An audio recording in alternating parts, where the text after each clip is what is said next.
संजयनगर भागात दहशत माजवणारा जेरबंद 3 धारदार तलवारी जप्त. स्थानिक गुन्हे शाखेची कारवाई. घनसावंगी तालुक्यातील बोदलापूर येथील जालना शहरातील संजयनगर भागात धारदार तलवारी घेऊन दहशत माजवत असल्याची माहिती स्थानिक गुन्हे शाखेच्या पथकाला मिळताच त्यांनी काल बुधवारी संजयनगर भागातून अनिल किशोर मोरे या 20 वर्षीय तरुणास जेरबंद करून 5,300 रुपयाच्या 3 धारदार तलवारी जप्त केल्या आहेत.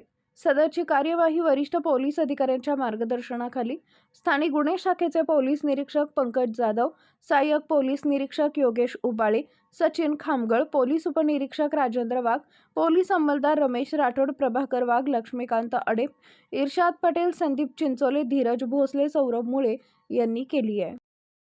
11/3/2026 रोजी स्थानिक गुन्हे शाखेचे पथक अवैध शस्त्र बाळगणाऱ्या इसमांची माहिती घेत असताना गुप्त बातमीदारामार्फत बातमी मिळाली की इसम नामे अनिल किशोर मोरे वय 20 वर्ष, राहणार बोदलापुरी, तालुका घनसावंगी, हल्ली मुक्काम संजयनगर, जालना हा आपल्या परिसरात स्वतः तलवार बाळगून लोकांमध्ये दहशत निर्माण करीत असल्याची बातमी मिळाली. त्यावरून अनिल किशोर मोरे यांचा शोध घेतला व त्यास ताब्यात घेऊन त्याच्याजवळ विचारपूस केली असता त्याच्याकडून 3 तलवारी ज्यांची किंमत 5,300 रुपये आहे अशा 3 तलवारी जप्त केल्या आहे.